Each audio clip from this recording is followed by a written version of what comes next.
നമസ്കാരം. അങ്ങനെ ഇന്നലെ താരസംഘടന അമ്മയുടെ യോഗമൊക്കെ കഴിഞ്ഞ് എല്ലാ കമ്മിറ്റി അംഗങ്ങളും രാജിവെച്ച ഒരു സാഹചര്യമുണ്ടായി. ആ കമ്മിറ്റി രാജിവെക്കാനുള്ള കാരണങ്ങളൊക്കെ നമ്മൾ ഇന്നലെ എല്ലാം റിപ്പോർട്ട് ചെയ്തെടുത്തു. കൃത്യമായി തന്നെ റിപ്പോർട്ടിങ്ങിലൂടെ തന്നെയാണ് കാര്യങ്ങൾ പറഞ്ഞത്. അത് അവിടെ നിൽക്കട്ടെ. അതിനുശേഷം ഒരു താൽക്കാലിക കമ്മിറ്റി രൂപീകരിച്ചു. താൽക്കാലിക കമ്മിറ്റി രൂപീകരിച്ചത് നമുക്കറിയാം ആരൊക്കെയായിരുന്നു അതിൻ്റെ ചെയർമാനും വൈസ് ചെയർമാനും അംഗങ്ങളെന്നൊക്കെ അറിയാം.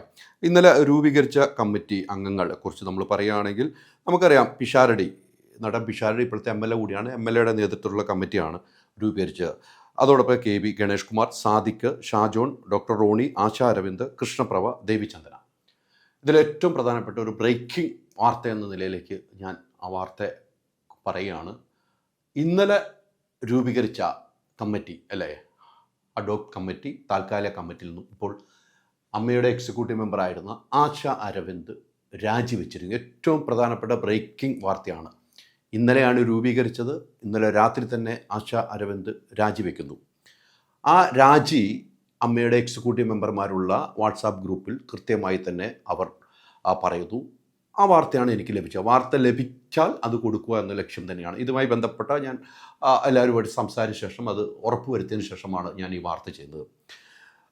കൃത്യമായി തന്നെ ആശാ അരവിന്ദ് പറയുന്നുണ്ട്, പുതിയ അഡോക് കമ്മിറ്റിയിലേക്ക് ഉൾപ്പെടുത്തിയതിൽ നന്ദി എന്ന് പറഞ്ഞാണ് അവർ തുടങ്ങുന്നത്. അതിൽ കുറേ കാര്യങ്ങൾ പറഞ്ഞു. ഇതുമായി ബന്ധപ്പെട്ട് നമ്മുടെ പ്രതിനിധി മായ തന്നെ ചേരുന്നുണ്ട്. മായ, എനിക്ക് തോന്നുന്നു വലിയ എന്താണ് പറയുക, ഒരു കുറിപ്പാണ്. ആശാ അരവിന്ദ് ഇത്ര നാളും ചെയ്ത വർക്കുകളെ ചൂണ്ടിക്കാണിച്ച് ഈ സഞ്ജീവനി പദ്ധതി അത് എന്നും പ്രിയപ്പെട്ടതാണ് ആശയ്ക്ക് എന്ന് പറയുന്നുണ്ട്. അത് അവരാണ് ഡോക്ടർ റോണിയും ആശാ അരവിന്ദുമാണ്. അമ്മയോടുള്ള സ്നേഹമാണ്. പക്ഷേ ആ 17 പേരില്ലാത്ത കമ്മിറ്റിയിൽ ഇനി വേറൊരു കമ്മിറ്റിയിലിരിക്കാൻ എനിക്ക് താല്പര്യമില്ല എന്നാണ് പറയുന്നത്. അത് അതിൻ്റെ പൂർണ്ണ രൂപം എന്താണ്? മായ ലഭിച്ച വിവരമനുസരിച്ച് അതിൻ്റെ പൂർണ്ണ രൂപം എന്താണ്?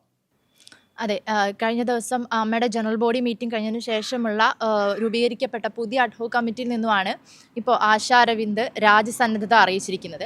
അപ്പോൾ മുന്നേ ഉണ്ടായിരുന്ന കമ്മിറ്റി വളരെ എഫക്റ്റീവായിട്ട് തന്നെയാണ്, ഒരു കമ്മിറ്റി എന്നുള്ള രീതിയിൽ ഒരുപാട് പരിമിതികൾ ഉണ്ടെങ്കിൽ പോലും വളരെ എഫക്റ്റീവായ രീതിയിൽ തന്നെയാണ് ആ ഒരു കമ്മിറ്റി പദ്ധതികളെല്ലാം നടത്തിക്കൊണ്ട് പോയിരുന്നത്. അപ്പോൾ അതുകൊണ്ട് തന്നെ പുതിയൊരു കമ്മിറ്റി രൂപീകരിക്കപ്പെടുകയും അതിൽ ആശാ അരവിന്ദ് അംഗമായിരിക്കുകയും ചെയ്ത സാഹചര്യത്തിൽ അതിൽ തുടരാൻ താല്പര്യമില്ല എന്ന് തന്നെയാണ് ആശാ അരവിന്ദ് വ്യക്തമാക്കിയിരിക്കുന്നത്. കൃത്യമാണ് മായ പറയുമ്പോഴും അതിനകത്ത് 2-3 കാര്യങ്ങൾ. കഴിഞ്ഞ 10 മാസക്കാലം കമ്മിറ്റിക്കായി ആത്മാർത്ഥമായി പ്രവർത്തിച്ച സഹപ്രവർത്തകരുടെ സംഭാവനകൾ വേണ്ടത്ര അംഗീകരിക്കാതെപ്പെടാതെ സാഹചര്യത്തിൽ എൻ്റെ വ്യക്തിപരമായ താല്പര്യത്തോടു കൂടിയാണ് ഞാൻ രാജിവെക്കുന്നതെന്ന് പറയുന്നുണ്ട്. അതിൻ്റെ ഉള്ളടക്കമാണ് പറയുന്നത്. അപ്പോൾ അതിൽ നിന്ന് നമ്മൾ എന്താണ് മനസ്സിലാക്കേണ്ടത്? കാരണം മുന്നേ ഉണ്ടായിരുന്ന അംഗങ്ങളെല്ലാം നല്ല രീതിയിൽ മുന്നോട്ട് പോകുന്ന ഒരു സാഹചര്യത്തിൽ അവരെ തള്ളിക്കൊണ്ട് അവരില്ലാത്തൊരു കമ്മിറ്റിയിൽ തുടരാൻ തനിക്ക് മാനസികമായി പ്രയാസമുണ്ടെന്നും അതുപോലെ അവരോടുള്ളൊരു ബഹുമാനം കൊണ്ട് അല്ലെങ്കിൽ അവരെ റെസ്പെക്റ്റ് ചെയ്യുന്നത് കൊണ്ട് തനിക്ക് ഈ കമ്മിറ്റിയിൽ തുടരാൻ താല്പര്യമില്ല എന്നാണ് ആശാ അരവിന്ദ് അറിയിച്ചിരിക്കുന്നത്. കാരണം മൃതസഞ്ജീവനി പോലുള്ള പദ്ധതികളൊക്കെ ഈ ആശാ അരവിന്ദ് റോണിയൊക്കെ ചേർന്ന് ഒരുപാട് നല്ല രീതിയിൽ നല്ല എഫക്റ്റീവായിട്ട് തന്നെയായിരുന്നു മുന്നോട്ട് നടത്തിക്കൊണ്ട് പോയിക്കൊണ്ടിരുന്നത്. അതുകൊണ്ടാണ് താൻ രാജി അറിയിക്കുകയാണ് എന്ന് ആശാ അരവിന്ദ് വ്യക്തമാക്കിയിട്ടുള്ളത്. ഓക്കെ, മായ എന്തായാലും അതിനെക്കുറിച്ച് കൃത്യമായി തന്നെ മായ പ്രതികരിച്ചിട്ടുണ്ട്. ഇതാണ് ആശാ അരവിന്ദ് രാജിവെച്ചത് അത്രമാത്രം അമ്മയെ സ്നേഹിക്കുന്നു, സഞ്ജീവനി പദ്ധതിയുമായിട്ട് വന്ന് ആശാ അരവിന്ദ് അത്രമാത്രം സ്നേഹിക്കുന്നു. ഈ 17 പേരില്ലാതെ ഇനി ബാക്കി 16 പേരില്ലാത്ത ആ സംഘടനക്കുള്ളിൽ അമ്മയുടെ ഓഫീസിൽ പോകുന്നതിൽ വരെ ദുഃഖമുണ്ട് എന്നാണ് ആശാ അരവിന്ദ് പറഞ്ഞത്. അത് ഒരു ഏറ്റവും പ്രധാനപ്പെട്ട ഇന്നലെ രൂപീകരിച്ച കമ്മിറ്റിയിൽ നിന്നാണ് രാജിവെച്ചത്. അപ്പോൾ അവരുടെ അനുമതിയോടുകൂടിയായിരിക്കും കമ്മിറ്റിയിൽ എടുത്തത് എന്ന് തോന്നുന്നു. അനുമതി ഉണ്ടായിരുന്നു എന്ന് എനിക്കറിയില്ല. പക്ഷേ അത് രാത്രി തന്നെ ആ ഗ്രൂപ്പിൽ വന്നപ്പോൾ ആ വാർത്ത കിട്ടി എന്നുള്ളതാണ് എന്നെ സംബന്ധിച്ചോളം, ഒരു മാധ്യമപ്രവർത്തകൻ എന്ന നിലയിൽ എന്നെ സംബന്ധിച്ചോളം ഏറ്റവും പ്രധാനപ്പെട്ട കാര്യം. ആ വാർത്ത കിട്ടിയപ്പോൾ ഞാൻ ഇതുമായി ബന്ധപ്പെട്ടവരുമായിട്ട് സംസാരിച്ചപ്പോൾ അത് സത്യസന്ധമാണ് എന്ന് തന്നെയാണ് പറഞ്ഞത്. അതുകൊണ്ട് തന്നെയാണ് ഈ വാർത്ത ചെയ്യുന്നത്. അതോടൊപ്പം തന്നെ മറ്റൊരു പ്രധാനപ്പെട്ട കാര്യവും കൂടെ നമ്മൾ അറിയിക്കുകയാണ്. ടിനി ടോം ഇന്ന് അംഗങ്ങൾക്കൊരു മെസ്സേജ് അയച്ചിട്ടുണ്ട്. അംഗങ്ങൾക്ക് കൃത്യമായി തൻ്റെ ഇത്ര വർഷത്തെ ജീവിതവുമായി ബന്ധപ്പെട്ട് എല്ലാവർക്കും നന്ദി പറയുന്നു എന്ന നിലയിലേക്കാണ് ടിനി ടോം ഒരു അവരുടെ ഗ്രൂപ്പുകളിൽ എന്നുവെച്ചാൽ അമ്മയുടെ എല്ലാ അംഗങ്ങളുടെയും ഗ്രൂപ്പുകളിൽ ടിനി ടോം ഒരു ബോഡ്കാസ്റ്റ് ചെയ്തത്. അതിൽ ടിനി ടോം, അതിനകത്ത് ചില ആളുകൾക്ക് സംശയമുണ്ട്, ടിനി ടോം അമ്മയിൽ നിന്ന് തന്നെ രാജിവെച്ചിരിക്കുകയാണോ എന്ന് ചോദിക്കുന്ന ആളുകളുമുണ്ട്. പക്ഷേ ടിനി ടോം അത് കൃത്യമായിട്ട് തന്നെ അമ്മയിൽ നിന്ന് ഞാൻ രാജിവെച്ചിട്ടില്ല.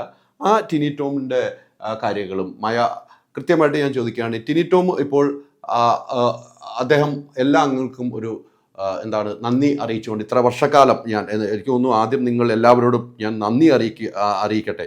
അമ്മയിൽ നടന്നിട്ടുള്ള എല്ലാ തെരഞ്ഞെടുപ്പുകളിലും വലിയ ഭൂരിപക്ഷത്തിൽ എന്നെ വിജയിപ്പിച്ച് 2018 മുതൽ ഇന്നലെ വരെ അമ്മ എക്സിക്യൂട്ടീവിൽ ലാലേട്ടൻ്റെ കീഴിലും ഇപ്പോൾ ശ്വേതാമേൻ്റെ കീഴിലും സത്യസന്ധമായി എനിക്ക് കഴിയും വിധം പ്രവർത്തിക്കാൻ കഴിയുമെന്നാണ് ടിനി ടോം പറയുന്നത്. ടിനി ടോം എല്ലാ പ്രശ്നങ്ങളും ഓക്സിജനിൽ നിന്നും എനിക്ക് തോന്നുന്നു ആ മൊബൈൽ വാങ്ങിയ കാര്യങ്ങൾ ഉൾപ്പെടെ എതിർത്ത് വന്ന ഒരു വ്യക്തിയാണ്. ആ എതിർപ്പ് അദ്ദേഹത്തിന് ദൂഷ്യം ചെയ്തിട്ടുണ്ട്. അദ്ദേഹം എന്ത് സംബന്ധിച്ചിടത്തോളം നമുക്കറിയാം എല്ലാം തുറന്നു പറയുന്ന ഒരു വ്യക്തിയാണ്, എല്ലാം എടുത്തുചാട്ടമുള്ള ഒരു വ്യക്തിയാണ്. അതുകൊണ്ടായിരിക്കാം ടിനി ടോമിനെതിരത്തിന് ആരോപണങ്ങൾ. പക്ഷേ ആ ടിനി ടോം അംഗങ്ങൾക്ക് അയച്ച എന്തായിരുന്നു സന്ദേശം അത് മായ കൃത്യമായിട്ട് അറിഞ്ഞിട്ടുണ്ട്. മായ അതെന്താണ് അതിൻ്റെ രീതികൾ? അതെ, നടൻ ടിനി ടോമും അമ്മയിൽ നിന്ന് ഇറങ്ങുകയാണ് എന്നുള്ളൊരു വിവരമാണ് നമുക്ക് ലഭിച്ചിരിക്കുന്നത്. അമ്മ വാട്സപ്പ് ഗ്രൂപ്പിൽ നടൻ ടിനി ടോം അയച്ച ഒരു മെസ്സേജ് നമുക്ക് ലഭിച്ചിട്ടുണ്ട്. താൻ അമ്മയിൽ നിന്ന് ഇറങ്ങുകയാണ് എന്ന് അറിയിച്ചുകൊണ്ടുള്ളൊരു മെസ്സേജാണ് ലഭിച്ചിരിക്കുന്നത്. ആദ്യം തന്നെ എല്ലാവർക്കുള്ള നന്ദി അറിയിക്കുന്നുണ്ട്. അതുപോലെ തന്നെ ഇപ്പോൾ മുന്നേ നടന്നുള്ള എല്ലാ തെരഞ്ഞെടുപ്പുകളിലും തനിക്ക് വലിയ ഭൂരിപക്ഷത്തോടെ ജയിക്കാൻ സാധിച്ചതിലും, അതുപോലെ നടൻ മോഹൻലാലിൻ്റെയും ഇപ്പോൾ നടി ശ്വേതാ മേനോൻ്റെയും പ്രസിഡന്റിന് കീഴിൽ ഒരു വർക്ക് ചെയ്യാൻ അല്ലെങ്കിൽ അവിടെ പ്രവർത്തിക്കാൻ നല്ല രീതിയിൽ പ്രവർത്തിക്കാൻ സാധിച്ചതിനുള്ള സന്തോഷം അറിയിക്കുന്നുണ്ട്. അതുപോലെ നമുക്കറിയാം ടിനി ടോം എന്ന് പറയുമ്പോൾ ഒരുപാട് അമ്മയിൽ നടന്ന ഒരുപാട് പ്രശ്നങ്ങൾക്കെതിരെ ശബ്ദമുയർത്തിയ വ്യക്തി കൂടിയാണ് ടിനി ടോം. അതുകൊണ്ട് തന്നെ തനിക്ക് ഒരുപാട് സാഹചര്യങ്ങളിൽ ടാർഗറ്റ് ചെയ്യപ്പെടേണ്ട അവസ്ഥ ഉണ്ടായിട്ടുണ്ട് എന്നുള്ളൊരു കാര്യവും ആ വാട്സപ്പ് മെസ്സേജിൽ വ്യക്തമാക്കുന്നുണ്ട്. പക്ഷേ തനിക്കെതിരെയുള്ള പ്രശ്നങ്ങളെല്ലാം പോലീസ് ഒരു FIR പോലും ഇടാതെ ക്ലീൻ ചിറ്റ് നൽകി തനിക്കിപ്പോൾ ആ ഒരു കുറ്റാരോപിതൻ എന്നുള്ള പേര് മാറി ഒരു ക്ലീൻ ചിറ്റ് ലഭിച്ചിരിക്കുന്ന ഒരു സന്തോഷവും അറിയിക്കുന്നുണ്ട്.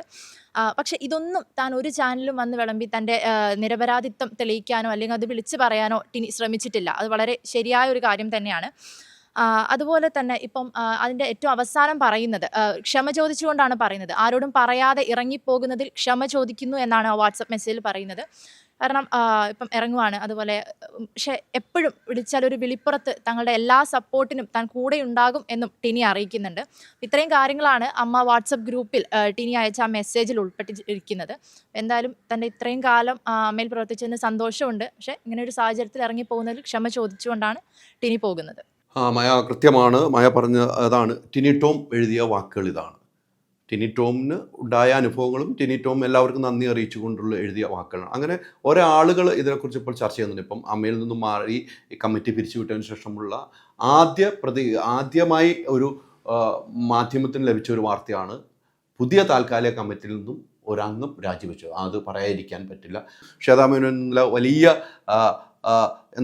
വലിയ രീതിയിലുള്ള കുറ്റങ്ങൾ ഏറ്റുവാങ്ങിക്കൊണ്ട് രാജിവെക്കുന്നു. ശ്വേതയ്ക്കുണ്ടായ അനുഭവങ്ങൾ വലുതായിരുന്നു, അവിടെ ഉണ്ടായ സംഭവങ്ങൾ വലുതായിരുന്നു, എല്ലാം നമ്മൾ കണ്ടതാണ്. പക്ഷേ ഇങ്ങനെ കമ്മിറ്റി ഒരു കൂട്ടത്തോടെ ഒരു രാജ്യം ഉണ്ടാകുമെന്ന് ആരും പ്രതീക്ഷിച്ചില്ല.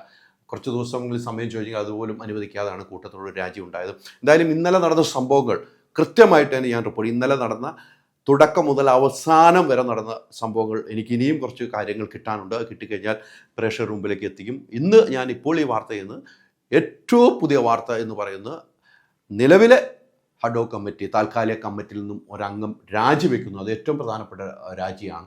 ആ രാജി നമ്മൾ കാണാതെ പോകാൻ പറ്റില്ല. ആ രാജിയെക്കുറിച്ചൊരു വാർത്ത ചെയ്യണമെന്ന് ഓർത്ത് തന്നെയാണ് ചെയ്തത്. നമ്മൾ കൂടുതൽ വാർത്തകളുമായിട്ട് ഈ പ്രേക്ഷകർ മുമ്പിലേക്ക് വരും. ഒരു ന്യൂസ് ചാനലിലെ അതേ രീതിയിൽ ആർജവത്തോടു കൂടി തന്നെയായിരിക്കും ഇനി 1 2 ടോക്സിൻ്റെ എല്ലാ വാർത്തകളും.